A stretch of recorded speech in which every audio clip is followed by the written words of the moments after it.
Hi friends, our channel మా బ్రహ్మం sir GK classes మా అదేవిధంగా ఈ రోజు మెయిన్ మా కరెంట్ అఫైర్స్ లో ఇంపార్టెంట్ టాపిక్స్ మా మెయిన్ కరెంట్ అఫైర్స్ అంటే ఇక్కడ మనకు 2025 ఫిడే ప్రపంచ కప్ మా మహిళా విజేతగా ఎవరు గెలిచారు అంటే ఇక్కడ మెయిన్ వచ్చేసి మా ఒక చెస్ మ్యాచ్ ఇది 2025 ఫిడే ప్రపంచ కప్ మా విజేతగా చెస్ మ్యాచ్ ప్రపంచ కప్ మా చెస్ విజేతగా ఎవరు గెలిచింటే మహిళా విజేతగా అంటే దివ్యా దేశ్ముఖి విజేత గెలిచిందమ్మా. అయితే ఇక్కడ రన్నర్ వచ్చేసిమా ఎవరంటే రన్నర్ వచ్చేసిమా అంటే కోనేర్ హంపి. ఈ కోనేర్ హంపి వచ్చేసిమా ఏ స్టేట్ అంటే ఆంధ్రప్రదేశ్ రాష్ట్రానికి చెందిన మహిళ. అయితే ఇక్కడ ఫిడే ప్రపంచ కప్ విజేత వచ్చేసిమా దివ్యా దేశ్ముఖి. ఈమె వయసుమా కేవలం 19 సంవత్సరాల వయసులోనే ఈ యొక్క ఫిడే ప్రపంచ మహిళా కప్ గెలిచిన మొట్టమొదటి చిన్న వయసులోనే గెలిచిన మహిళ వచ్చేసారంటే ఏమా దివ్యా దేశ్ముఖి. అయితే ఇక్కడ మెయిన్ వచ్చేసిమా ఈమె అంత ముందు వచ్చేసిమా 2021 లో ఇంటర్నేషనల్ మాస్టర్ హోదా గెలిచింది. 2023లో ఆసియా ఛాంపియన్షిప్ టైటిల్ గెలిచింది. ఎవరంటే ఇది దివ్య గారు గెలిచారు. ఇక్కడ మెయిన్ మా ప్రపంచ చెస్ ఫిడే మ్యాచ్. ఈ యొక్క ప్రపంచ చెస్ ఫిడే మ్యాచ్ రన్నర్ వచ్చేసి కోనేర్ హంపి.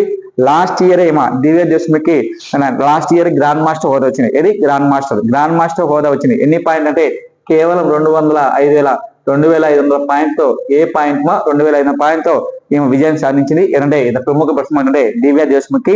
అయితే ఇక ఈమె ఏ రాష్ట్రానికి చెందిన మహిళ అంటే మహారాష్ట్రని నాగపూర్ రాష్ట్రానికి చెందిన పర్సన్. అయితే రేపు ఎగ్జామ్ లో ఏమిటంటే ఫిడే ప్రపంచ కప్ విజేతగా అతి చిన్న వయసులో గెలిచిన మహిళ వచ్చేసిమా అంటే దివ్యా దేశ్ముఖి. రన్నర్ వచ్చేసిమా అంటే కోనేర్ హంపి వచ్చేసిమా ఏ స్టేట్ మహిళ అంటే ఆంధ్రప్రదేశ్ రాష్ట్రానికి చెందిన పర్సన్. అయితే లాస్ట్ 2024లో వచ్చేసి ఈ యొక్క ఫిడే ప్రపంచ కప్ చెస్ మ్యాచ్ విజేతగా ఎవరు గెలిచింటే ఇది ప్రముఖ మహిళ వచ్చేసిమా అంటే కోనేర్ హంపి గెలిచింది. Last time కోనేర్ Hampi. ఈసారి మాత్రం కోనేర్ హంపి ఫైనల్లో ఓడిపోయింది. ఇది చాలా ఇంపార్టెంట్ మా. కోనేర్ హంపి వచ్చేసిమా మన స్టేట్ కి వచ్చేసి ఆంధ్రప్రదేశ్ మా బ్యాండ్ అంబాసిడర్ గా ఉంది. ఏదంటే బేటీ బచావో బేటీ పడో బ్యాండ్ అంబాసిడర్ ఉంది. ఏదంటే కోనేర్ హంపి మనకి ఇంపార్టెంట్ మా. అదేవిధంగా ఇక చెస్ మ్యాచ్ అనేది ఏ దేశం యొక్క నేషనల్ క్రీడ అంటే రష్యా దేశానికి నేషనల్ క్రీడమ్మా. అదేవిధంగా ఈ యొక్క ప్రపంచ చెస్ విజేతగా అతి చిన్న వయసులోనే మెన్స్ లో ఎత్తేస్తుంటే గుగేష్ గెలిచామా. దొండరాజు గుగేష్ గెలిచాడు అది చిన్న వయసులోనే లాస్ట్ ఇయర్ 2024. ఈసారి ప్రపంచ chess match 2025 men's match next September లో ఏ దేశంలో జరుగుతుంది? ఇండియా అవుతుందన్నమాట. ఏ దేశమా? ఇండియాలో వచ్చేసిమా నోడిలో ఈ యొక్క ప్రపంచ చెస్ మ్యాచ్ మెన్స్ మ్యాచ్ జరుగుతుంది. అయితే లాస్ట్ టైం 2002లో ఈ యొక్క ప్రపంచ చెస్ మ్యాచ్ మెన్స్ మ్యాచ్ ఏ దేశం అంటే ఇండియా అనమాట. ఎప్పుడంటే తెలంగాణ హైదరాబాద్. ఇప్పుడు హైదరాబాద్ విడిపోక ముందు ఆంధ్రప్రదేశ్ లోని హైదరాబాద్ అయింది ఈ యొక్క ప్రపంచ చెస్ మ్యాచ్. ఈ యొక్క చెస్ మ్యాచ్ మొత్తం వచ్చేసి ఈ యొక్క ప్రపంచ చెస్ మ్యాచ్ విజేతగా వచ్చి ఎవరంటే దివ్య గారు. ఈ చెస్ మ్యాచ్ లో మొత్తం 64 గదులు ఉంటాయి. 32 బ్లాక్ 32 వైట్ చెస్ మ్యాచ్ లో. ఈ చెస్ అనేది ఏ దేశం యొక్క నేషనల్ క్రీడ అంటే ఏ దేశం నేషనల్ క్రీడ అంటే రష్యా. అదేవిధంగా ఈ యొక్క ప్రపంచ చెస్ పోటీలు ఎప్పుడు స్టార్ట్ చేసింటే 1927లో ఎస్టాబ్లిష్ చేసిన ప్రపంచ చెస్ పోటీలు. అదేవిధంగా ఈ యొక్క చెస్ మ్యాచ్ లో గ్రాండ్ మాస్టర్ హోదాగా ఎంతమంది పొందినట్టు ఇప్పటి వరకు మన దేశానికి 87 మంది గ్రాండ్ మాస్టర్ హోదా పొంది. అయితే చెస్ మ్యాచ్ లో గ్రాండ్ మాస్టర్ హోదా పొందాలంటే 2,500 పాయింట్స్ సాధించాలి. అంటే భారతదేశంలోనే గ్రాండ్ మాస్టర్ హోదా పొందిన వాళ్ళు ఎంతమంది అంటే 87%, 87 మంది గ్రాండ్ మాస్టర్ హోదా వచ్చింది. అయితే చెస్ మ్యాచ్ ఎస్టాబ్లిష్ అంటే 1927లో ఈ యొక్క చెస్ మ్యాచ్ ఎస్టాబ్లిష్ చేసామా. అది మనకి ఎగ్జామ్ లో అడుగుతారన్నమాట. అదేవిధంగా ఇక్కడ ఏంటంటే ఈ యొక్క చెస్ అనేది ఏ దేశం యొక్క నేషనల్ క్రీడ చెప్తున్నా రష్యా అన్నమాట. ఇది రష్యా. అయితే 5 సార్లు ప్రపంచ చెస్ విన్నర్ గా ఎవరు గెలిచింటే విశ్వనాథ్ ఆనంద్. 5 సార్లు ఇంకొకరు వచ్చేసంటే నార్వే దేశానికి చెందిన పర్సన్ మార్క్ కార్సన్ గెలిచారు. ఎన్నిసార్లు? 5 సార్లు. అతను ఏ దేశం అంటే నార్వే వాడు. అదేవిధంగా మన దేశంలోనే అతి చిన్న వయసులోనే ఉన్న ప్రపంచ చెస్ విన్నర్ గా ఉండే గుకేష్ గెలిచారు. అది గుర్తుకొస్తారు. చెస్ అనేది ఏ దేశం నేషనల్ క్రమ మళ్ళీ చెప్తాను సార్. ఏ దేశం అంటే రష్యా దేశానికి చెందిన పర్సన్ ఈ యొక్క చెస్ మ్యాచ్. అదేవిధంగా ఈ యొక్క ఇండియాలో గ్రాండ్ మాస్టర్ పొందిన మొట్టమొదటి మహిళ వచ్చేసిమా ఏమంటే ప్రముఖ మహిళమ్మ కోనేర్ హంపి వచ్చి అతి చిన్న వయసులోనే గ్రాండ్ మాస్టర్ పొందింది. ఎప్పుడంటే 2002లో. అదేవిధంగా ఆంధ్రప్రదేశ్ నుంచి గ్రాండ్ మాస్టర్ ఓడిపోయిన మొట్టమొదటి వ్యక్తి ఎవరంటే హరికృష్ణ. అథవా ఎంత వయసు అంటే 15 ఇయర్స్ లోనే గ్రాండ్ మాస్టర్ హోదా పొందారు. అయితే గ్రాండ్ మాస్టర్ హోదా పొందాలంటే 2,500 పాయింట్స్ సాధించాలి. చెస్ అనేది ఏ దేశం యొక్క నేషనల్ క్రీడ అంటే ఏ దేశం అంటే మళ్ళీ రష్యా. అదేవిధంగా యొక్క చెస్ గేమ్ ఇటీవల నిషేధించిన దేశం వచ్చేసి నిషేధించిన దేశం ఏ దేశం అంటే ఆఫ్ఘనిస్తాన్. ఏ దేశం అంటే ఆఫ్ఘనిస్తాన్. అంటే ఇక్కడ మ్యాచ్ మా చెస్ మ్యాచ్ ఇటీవల నిషేధించిన దేశమా ఏ దేశం అంటే మా ఆఫ్ఘనిస్తాన్ వాళ్ళు చెస్ మ్యాచ్ నిషేధించారు. అదేవిధంగా పోలియో చుక్కలు కూడా నిషేధించిన దేశం ఏంటంటే ఆఫ్ఘనిస్తాన్, అది గుర్తుపెట్టుకోవాలి సార్. నెక్స్ట్ అదేవిధంగా మణిపూర్ రాష్ట్రంలోని రాష్ట్రపతి పాలన, అంటే మణిపూర్ రాష్ట్రంలో రాష్ట్రపతి పాలన పొడిగించారు. ఎప్పటి నుంచి అంటే ఆగస్టు 10 నుంచి 2005 వరకు మళ్ళీ వచ్చేసి 6 months వరకు రాష్ట్రపతి పాలన విధిస్తున్నారు అనమాట. ఏ స్టేట్ అంటే మణిపూర్ లోనే. ప్రెసిడెంట్ రూల్స్ ఇదే which the state A state అంటే మణిపూర్ రాష్ట్రం. ఈ మణిపూర్ రాష్ట్రంలో ఆగస్టు 10 నుంచి 2005 వరకు ఆగస్టు 10 2005 నుంచి మళ్ళా 6 months వరకు రాష్ట్రపతి పాలన ఇస్తారు. ఆల్రెడీ రాష్ట్రపతి పాలన వచ్చేసి ఎప్పుడంటే ఫిబ్రవరి 13 2025 లో వచ్చేసి రాష్ట్రపతి పాలన విధించారన్నమాట. ఏ స్టేట్ అంటే మణిపూర్ లో. ఎందుకు మణిపూర్ లో రాష్ట్రపతి పాలన విధించారంటమా, ఆ రాష్ట్రం యొక్క సీఎం ఎవరు, మణిపూర్ సీఎం అంటే మణిపూర్ సీఎం వచ్చేసి ఎన్ బీరెన్ సింగ్. ఎవరు, ఎన్ బీరెన్ సింగ్ వచ్చేసి ఆయన రాజీనామా చేశాడు, రిజైన్ చేశాడు. అందుకని ఆ రాష్ట్రంలో మణిపూర్ లోని రాష్ట్రపతి పాలించారు. ఈయన రాజీనామా చేయడానికి కారణం వచ్చేసి ఏదంటే 2023 వచ్చేసి ఆ రాష్ట్రంలోని మణిపూర్ రాష్ట్రంలోని కులాల మధ్య వచ్చేసి రిజర్వేషన్ కోసం ఎస్సీ ఎస్టీ వాళ్ళకు అక్కడ ఉండే కులాల కోసం రిజర్వేషన్ కోసం కొట్లాడి ఉంది. ఈ సంఘటనలో ఎంతో మంది చనిపోయారు. ఇంతవరకు ఈ యొక్క మణిపూర్ సంఘం నుంచి మన ఇండియా ప్రైమ్ మినిస్టర్ మోడీ గారు దేని గురించి ప్రసంగించలేదు. అదేవిధంగా కొన్ని నెలల తర్వాత ఆ రాష్ట్రానికి వెళ్తున్నారు అనమాట. ఏ రాష్ట్రానికి అంటే మణిపూర్ రాష్ట్రానికి. అయితే ఇక్కడ మనకు కావాల్సిందంటే మణిపూర్ రాష్ట్రంలో ప్రెసిడెంట్ రూల్స్ ఎందుకు విధించిందంటే అక్కడ ఎస్సీ ఎస్టీ వాళ్ళ రిజర్వేషన్ కోసం అక్కడ కొట్లాడుకుంటున్నారు. అదేవిధంగా మెయిన్ వచ్చేసి ఆ గొడవలో ఎంతో మంది చనిపోయారు అనమాట. అందుకే మణిపూర్ రాష్ట్రపతి పాలన విధించాలని కేంద్ర ప్రభుత్వం మంత్రిమండలి ఆమోదించింది ప్రెసిడెంట్ రూల్స్. ఇక కేంద్ర ప్రభుత్వం సలహా మేరకు మంత్రిమండలి విధిస్తారన్నమాట. ఏ రాష్ట్రపతి పాలన. అయితే ఇక రాష్ట్రపతి పాలన వచ్చేసి ఆగస్టు 10 నుంచి 2025 6 months కు ఒక రాష్ట్రపతి పాలన విధించారు. అయితే రేపు ఎగ్జామ్ లో ఏమవుతుంటే మన మణిపూర్ రాష్ట్రంలోని 2025లో ఫస్ట్ టైం ఇప్పుడు రాష్ట్రపతి పాలన విధించంటే ఫిబ్రవరి 13 2025లో మళ్ళీ దీన్ని 6 months every 6 months కనిష్టంగా రాష్ట్రపతి పాలన విధించాలంటే కనిష్టంగా 6 months. రాష్ట్రపతి పాలన కనిష్టంగా ఎన్ని నెలమా, రాష్ట్రపతి పాలన వచ్చేసి కనిష్టంగా ఒక స్టేట్ లో కనిష్టంగా ఎన్ని నెలలు విధిస్తారంటే కనిష్టంగా ఎన్నంటే 6 నెలలు. ఎన్ని నెలమా, 6 నెలలు రాష్ట్రపతి పాలన ఇస్తారు. ఎన్ని నెలమా, 6 నెలలు. అయితే దేశంలో రాష్ట్రపతి పాలన ఎందుకు ఇస్తారు, ఒక రాష్ట్రంలోని రాష్ట్రపతి పాలన. భారతదేశంలో రాష్ట్రపతి పాలన వచ్చేసి ఏ ఆర్టికల్ ప్రకారం అంటే 356 ఆర్టికల్ ప్రకారం. దేశంలో 356 ఆర్టికల్ ప్రకారం వచ్చేసి ప్రెసిడెంట్ రూల్స్ విధిస్తారు. అయితే భారతదేశంలో రాష్ట్రపతికి 3 పవర్స్ ఉంటామా. ఒకటి వచ్చేసి ఏదంటే నేషనల్ ఎమర్జెన్సీ, రెండో వచ్చేసి ఏదంటే రాష్ట్రపతి పాలన, మూడు వచ్చేసి అంటే ఫైనాన్స్ ఎమర్జెన్సీ. అయితే ఇక్కడ మనకు కావాల్సింది రెండోదంటే రాష్ట్రపతి పాలన అనే ఆర్టికల్ వచ్చేసి 356. అయితే రాష్ట్రపతి పాలన ఎందుకు విధిస్తారు, మెయిన్ రాష్ట్రపతి పాలన ఎందుకు విధిస్తుంటే ఒక రాష్ట్రంలోని సరిగా పరిపాలన చేయనప్పుడు కానీ, రాష్ట్ర సీఎం రాజీనామా చేసినప్పుడు కానీ, రాష్ట్రంలో అల్లరి జరిగినప్పుడు కానీ, రాష్ట్రంలో సరైన మెజారిటీ లేకుంటే రాష్ట్రపతి పాలన విధిస్తారు. మళ్ళీ చెప్తాను సార్, రాష్ట్రంలో ఒక స్టేట్ లో ప్రెసిడెంట్ రూల్స్ ఎందుకు విధిస్తుంటే రాష్ట్రంలో సీఎం రాజీనామా చేసినప్పుడు కానీ, రిజైన్ చేసినప్పుడు కానీ, రాష్ట్రంలో అల్లరి చేసినప్పుడు కానీ, రాష్ట్రంలో మెజారిటీ లేకుండా కానీ, మరి రాజ్యాంగాన్ని ఉల్లంఘించినప్పుడు కానీ రాష్ట్రపతి పాలన వచ్చేసి కేంద్ర ప్రభుత్వం చెప్పినట్టు సరిగా అమలు చేయకుండా కేంద్ర ప్రభుత్వం వచ్చి రాష్ట్రాల మీద చర్యలు తీసుకునే అధికారం ఉంది, అది రాష్ట్రపతి పాలన అంటారు. అయితే ఇండియాలో రాష్ట్రపతి పాలన వచ్చేసి కనిష్టంగా ఎన్ని నెలలు అంటే 6 months. కనిష్టంగా ఎన్ని నెలమా, 6 months. గరిష్టంగా అయితే ఎన్ని సంవత్సరాలు అంటమా, కనిష్టంగా అయితే 6 months, గరిష్టంగా అయితే ఎన్ని సంవత్సరాలు అంటే 3 సంవత్సరాలు. ఎన్ని సంవత్సరమా, గరిష్టంగా అయితే 3 సంవత్సరాలు. అయితే ఇండియాలో రాష్ట్రపతి పాలన విధించిన మొట్టమొదటి స్టేట్ ఏ రాష్ట్రం అంటే పంజాబ్. ఏ రాష్ట్రమా, పంజాబ్. ఇండియాలో అయితే ఫస్ట్ ప్రెసిడెంట్ రూల్స్ విధించిన రాష్ట్రమా ఏ రాష్ట్రం అంటే పంజాబ్. 1951లో రాష్ట్రపతి పాలన విధించారు. అయితే ఇక్కడ పంజాబ్ లో 1951 రాష్ట్రపతి పాలన విధించారు.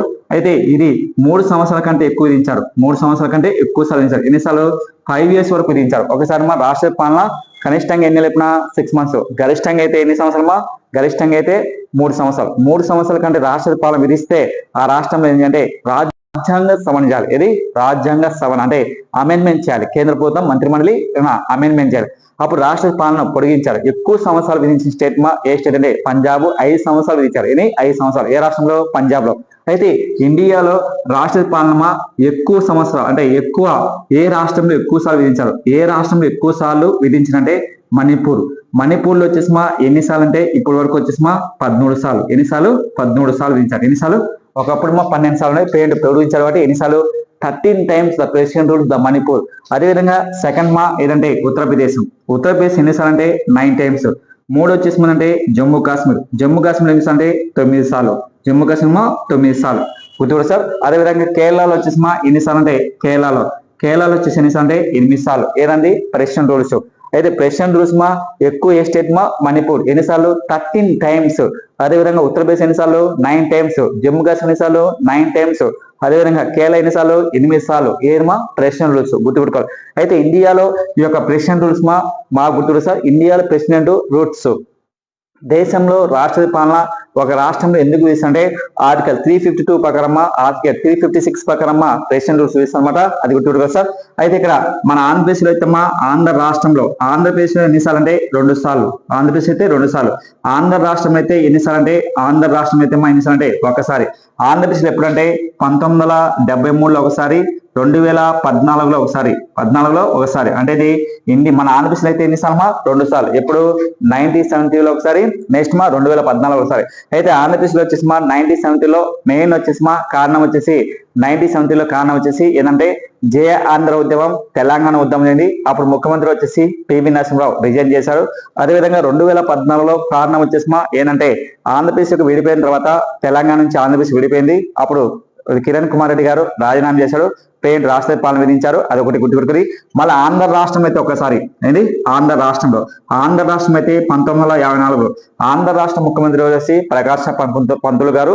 అయితే ప్రకాశ పంతులు గారు మెయిన్ వచ్చేసి 1954లో ఎందుకు ఈ యొక్క రాష్ట్ర పాలన విధించారంటే స్టేట్ లో అప్పుడు మద్యం కోసం ప్రజలు వచ్చేసి వ్యతిరేకించారు.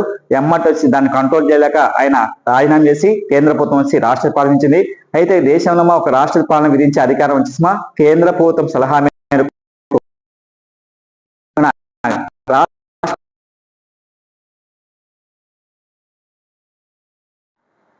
ఇక్కడ మన ఇంపార్టెంట్ బిక్స్ యొక్క మినిస్టర్ యొక్క ఎన్విరాన్మెంట్ సర్వీస్ 2025 జూలై 27 తేదీన ఎక్కడ జరిగిందంటే బ్రెజిల్లో వచ్చేసి ఎక్కడంటే ఇక్కడ డెస్లెస్ లో ఈ యొక్క మీటింగ్ జరిగిందన్నమాట. ఏ మీటింగ్ అంటే బిక్స్ యొక్క ఎన్విరాన్మెంట్ సర్వీస్. అదేవిధంగా ఈ యొక్క బిక్స్ యొక్క ఎన్విరాన్మెంట్ సర్వీస్ మినిస్టర్ల మీటింగ్ ఈ సమావేశం ఇక్కడ బ్రెజిల్లో జరిగిందన్నమాట. అదేవిధంగా ఈ యొక్క బిక్స్ లో మొత్తం దేశాలు వచ్చేసి ఎన్ని ఉంటాయంటే బిక్స్ ఎస్టాబ్లిష్మెంట్ అంటే 2006లో ఎస్టాబ్లిషన్. ఎప్పటి నుంచి స్టార్ట్ చేసింటే 2009 నుంచి స్టార్ట్ చేస్తారు. బిక్స్ ఎస్టాబ్లిష్ అంటే 2006 ఎప్పటి నుంచి స్టార్ట్ చేసింటే 2009 నుంచి స్టార్ట్ చేశారు అనమాట. ఏ సమావేశం అంటే బిక్స్ సమావేశం. ఈ యొక్క బిక్స్ యొక్క మెయిన్ ఫౌండర్ వచ్చేసి ఏమంటే రష్యా అధ్యక్షుడు వచ్చేసి వ్లాదిమిర్ పుతిన్. మెయిన్ యొక్క సమావేశానికి ఈ యొక్క బిక్స్ లో మొత్తం దేశాలు వచ్చేసి ఎన్ని దేశాలు ఉంటాయంటే బిక్స్ లో టోటల్ నెంబర్ ఆఫ్ కంట్రీస్. ఈ యొక్క బిక్స్ లో మొత్తం దేశాలు టోటల్ నెంబర్ ఆఫ్ కంట్రీస్ ఎన్ని ఉంటాయంటే 10 దేశాలు ఉంటాయి. ఇది సార్ 10. కొత్తగా ఏ దేశం జాయిన్ అంటే ఇండోనేషియా. ఏ దేశమా ఇండోనేషియా జాయిన్ అయింది. ఎప్పుడంటే 2025 జనవరిలో ఈ యొక్క 6వ తేదీన ఇండోనేషియా జాయిన్ అయింది. ఏదంటే బిక్స్ లో. ఈ యొక్క బిక్స్ యొక్క మెయిన్ లక్ష్యం ఫైనాన్స్ లో డెవలప్ చేసుకోవాలి. ఈ 10 దేశాల ఫైనాన్స్ లో డెవలప్ చేసుకోమా అది గుర్తుపెట్టుకోవాలి. అదేవిధంగా ఈ యొక్క బిక్స్ యొక్క మినిస్టర్ మీటింగ్ ఎన్వైరన్మెంట్ మీటింగ్ ఎక్కడ జరిగిందంటే బ్రెజిల్ జరిగిందన్నమాట. అది గుర్తుపెట్టుకోవాలి సార్. అదేవిధంగా ఈ యొక్క బిక్స్ యొక్క మెయిన్ వచ్చేసి 2025లో లాస్ట్ మెయిన్ మీటింగ్ అంటే మనకు జరిగింది లాస్ట్ మీటింగ్ 2025లోనే జూలైలోనే జరిగింది. జూలైలోనే ఈ యొక్క బిక్స్ యొక్క 17వ మీటింగ్ మెయిన్ మీటింగ్ వచ్చేసి ఎక్కడ జరిగిందంటే ఇది కూడా ఏంటంటే బ్రెజిల్లో వచ్చేసి ఎక్కడంటే రియో డివిజన్. బ్రెజిల్ ఎక్కడమ్మా రియో డివిజన్ లో ఏంటంటే రియో డివిజన్ లో అనమాట. ఏంటంటే మెయిన్ మీటింగ్ అయితే ఎక్కడమ్మా బ్రెజిల్లోని రియో డివిజన్ లో. అదేవిధంగా బిక్స్ యొక్క ఎన్విరాన్మెంట్ సర్వీస్ మాత్రం ఎక్కడంటే బ్రెజిల్లోని డెస్లెస్ లో ఈ యొక్క మీటింగ్ జరిగిందన్నమాట. అది గుర్తుపెట్టు సార్. అదేవిధంగా ఇక్కడ మనకు గుర్తుపెట్టు సార్ ఎగ్జామ్ లో అడిగే ఛాన్స్ అనమాట. అదేవిధంగా ఈ యొక్క బిక్స్ లో మొత్తం దేశాలు ఏంటంటే 10 దేశాలు ఉంటాయి. కొత్తగా ఏ దేశం అంటే ఇండోనేషియా జాయిన్ అనమాట. బిక్స్ యొక్క మెయిన్ ఫౌండర్ వచ్చేసి ఏంటంటే రష్యా అధ్యక్షుడు వ్లాదిమిర్ పుతిన్. ఆ యొక్క బిక్స్ సమావేశం మన ఇండియాలో వచ్చేసి 2 సార్లు జరిగింది. ఏ మీటింగ్ అంటే బిక్స్ సమావేశం. అదేవిధంగా 2026 వచ్చేసి 18వ మీటింగ్. ఈ యొక్క బిక్స్ యొక్క మీటింగ్ ఏ దేశంలో జరుగుతుందంటే ఇండియాలో వచ్చేసి ఎక్కడంటే న్యూఢిల్లీలో. అంటే 2026 నెక్స్ట్ ఇయర్ ఈ యొక్క బిక్స్ సమావేశం 2026 వచ్చేసి ఏ దేశంలో ఈ యొక్క మీటింగ్ అయితే ఇండియాలో వచ్చేసిమా ఈ యొక్క మీటింగ్ జరుగుతుందన్నమాట, అది గుర్తురా సార్. అయితే బిక్స్ కోసం ఒక బ్యాంక్ స్థాపించారమ్మా, ఆ బ్యాంక్ ఏంటంటే ఎన్డిబి. ఏది ఎన్డిబి. ఎన్డిబి అంటేనమ్మా న్యూ డెవలప్మెంట్ బ్యాంక్. ఎన్డిబి అంటేమా న్యూ డెవలప్మెంట్ బ్యాంక్. ఎందుకు సార్ ఈ యొక్క బిక్స్ కోసం ఒక బ్యాంక్ స్థాపించంటే ఎన్డిబి. ఎన్డిబి అంటే ఈ యొక్క 10 దేశాల కోసం ఒక డెవలప్ కోసమా ఒక బ్యాంక్ స్థాపించారు. ఆ బ్యాంక్ ఏంటంటే ఎన్డిబి. ఎన్డిబి అంటే new development bank. New development bank మా. ఈ యొక్క న్యూ డెవలప్ బ్యాంక్ లో కొత్తగా ఏ దేశం జాయిన్ అయిందంటే మా అల్జీరియా. ఏ దేశమా? అల్జీరియా దేశం కొత్తగా జాయిన్ అనమాట. ఏ బ్యాంక్ లో? ఎన్డిబి. ఎన్డిబి యొక్క హెడ్ క్వార్టర్ వచ్చేసి ఎక్కడంటే చైనాలో వచ్చి షాంఘై. అదే ఎన్డిబి ఎస్టాబ్లిష్ అంటే 2014 జూలై 1 స్టార్ట్ చేసినప్పుడు అంటే 2015 జూలై 1 స్టార్ట్ చేసింది. ఏ బ్యాంకు? ఎన్డిబి. ఎన్డిబి యొక్క మెయిన్ లక్ష్యం అంటే కేవలం ఈ యొక్క బిక్స్ దేశాల కోసం ఫైనాన్స్ డెవలప్ చేసుకోవడం కోసం ఒక బ్యాంక్ స్థాపించారు. ఆ బ్యాంక్ అంటే ఎన్డిబి, అది గుర్తుపెట్టు సార్. అదేవిధంగా ఎన్డిబి యొక్క డైరెక్ట్ జనరల్ గా ఫస్ట్ ఎవరికి అంటే 2017 కేవీ కామంత్. కేవీ కామంత్ ఎన్నికారు. ప్రజెంట్ ఎన్డిబి చైర్పర్సన్ ప్రెసిడెంట్ వచ్చేసి ఏమంటే దిల్మా రోసఫ్. ఏమండి? Dilma Rousseff. మనకు కరెంట్ అఫైర్స్ అవుతుంటే ఇక ఎన్డిబిలో కొత్తగా ఏ దేశం జాయిన్ అంటే అల్జీరియా దేశం జరిగింది, అది గుర్తుపెట్టు సార్. మనకి ఎగ్జామ్లు అడుగుతున్నమాట. అదేవిధంగా ఇక్కడ మెయిన్ వచ్చేసి అదేవిధంగా ఇక బిక్స్ సమావేశం 2026 మెయిన్ మీటింగ్ ఎక్కడంటే ఇండియాలో వచ్చేసి న్యూఢిల్లీలో జరుగుతుందమ్మా, అది గుర్తుపెట్టుకోవాలి. నెక్స్ట్ అదేవిధంగా ఇటీవల వచ్చేసి ఏంటంటే బిపి బిల్లా స్మారక అవార్డు వచ్చేసి ఎవరికి అంటే ఇస్రో చైర్మన్. చూడండి, ఇస్రో చైర్మన్. ఇస్రో చైర్మన్ వచ్చేసి అంటే బి నారాయణకి ఇచ్చారు. ఈ అవార్డు ఎక్కడ ఇచ్చారంటే తెలంగాణ రాష్ట్రంలోనే హైదరాబాద్ ఇచ్చారు. ఇక్కడ మెయిన్ వచ్చేసి కరెంట్ అంటే బిపి బిల్లా స్మారక అవార్డు వచ్చేసి 2025 వచ్చేసి ఎవరు వచ్చింటే బి నారాయణకి వచ్చింది. ఈయన ఎవరంటే ఇస్రో మాజీ చైర్మన్. అయితే ఈ అవార్డు ఎవరి పేరు మీద ఇచ్చారంటే ఈ అవార్డు ఎవరి చేతుల నుంచి అంటే ఇక్కడ మెయిన్ వచ్చి బిపి బిల్లా యొక్క స్మారక అవార్డు వచ్చేసి వాళ్ళ భార్యగా వచ్చేసి నిర్మలా బిల్లా. ఇది నిర్మలా బిల్లా చేతి మీద ఈ అవార్డు ఇచ్చారన్నమాట. ఈ అవార్డు వచ్చేసి ఏ రంగానికి సంబంధించి అంటే ఆర్కియాలజీ, అస్ట్రోనియస్ and scientific and institute award ఇచ్చారన్నమాట. మెయిన్ వచ్చేసి మనకి ఎగ్జామ్ లో ఏమంటే బిపి బిల్లా స్మారక అవార్డు వచ్చేసి బి నారాయణకి వచ్చింది, ఇస్రో మాజీ చైర్మన్. అయితే ఇక్కడ ఎవరి చేతి మీద అంటే నిర్మలా బిల్లా చేతి మీద ఇచ్చారన్నమాట. అయితే ఈ అవార్డు వచ్చేసి ఎవరంటే ఏ సంస్థ వాళ్ళు ఇచ్చారంటే archaeology, association and scientific culture institute వాళ్ళకు ఈ అవార్డు చేతులు ఇస్తామన్నమాట, అది గుర్తుకోవాలి సార్. అయితే ఇక్కడ మెయిన్ వచ్చేసి ఇస్రో వచ్చేసి వచ్చే ఇప్పటి వరకు ఇస్రో వచ్చేసి ఇప్పుడు అంటే 55 ఉపగ్రహాలు ప్రయాణించింది. 55 ఉపగ్రహాలు ప్రయాణించినాయి. వచ్చే 2040 కల్లా 35 కల్లా వచ్చేసి దీన్ని డబల్ గా రెట్టింపు చేస్తామని ఇటీవల ఇస్రో చెప్పారు. ఇస్రో అంటే ఏంటంటే Indian space research organisation. Indian space research organisation. ISRO head quarter వచ్చేసి ఎక్కడుంటే ఇస్రో హెడ్ క్వార్టర్ ఎక్కడుంటే బెంగళూరు కర్ణాటక ఉంది ఇస్రో. అదేవిధంగా ఇస్రో ఎస్టాబ్లిష్ అంటే ఇస్రో ఎస్టాబ్లిష్ అంటే 1969 ఆగస్టు 10 ఇస్రో. అయితే మనకి ఎగ్జామ్ లో ఏంటంటే బిపి బిల్లా స్మారక అవార్డు వచ్చేసి ఏమంటే వి నారాయణకు ఈ అవార్డు ఇచ్చామట, అది గుర్తు సార్. నెక్స్ట్ అదేవిధంగా నెక్స్ట్ దేశానికి తొలిసారిగా భారతదేశ చరిత్రలోనే తొలిసారిగా హైడ్రోజన్ పవర్ వచ్చేసి ఇటీవల ఎక్కడ లాంచ్ చేసింటే చెన్నై. ఇక్కడ చెన్నై. ఇక తొలిసారిగా దేశంలో తొలిసారిగా హైడ్రోజన్ పవర్ రైల్వేకి సంబంధించిన తొలిసారిగా దేశానికి తొలిసారిగా హైడ్రోజన్ పవర్ రైల్వేను ఎక్కడ తయారు చేసింది? చెన్నైలోని ఇండికేట్ కోచ్ ఫ్యాక్టరీ. మనకి ఎగ్జామ్ లో ఏమవుతుంటే భారతదేశ చరిత్రలోనే తొలిసారిగా హైడ్రోజన్ పవర్ లాంచ్ చేసిన ఏదంటే రైల్వే వ్యవస్థ వాళ్ళు, అది ఎక్కడంటే ఏంటంటే చెన్నైలోని ఇండికేట్ కోచ్ ఫ్యాక్టరీలో లాంచ్ చేసినమాట. దీనికోసం గవర్నమెంట్ వచ్చేసి అంటే 2800 కోట్లు దీనికోసం ఖర్చు చేస్తున్నారు అనమాట.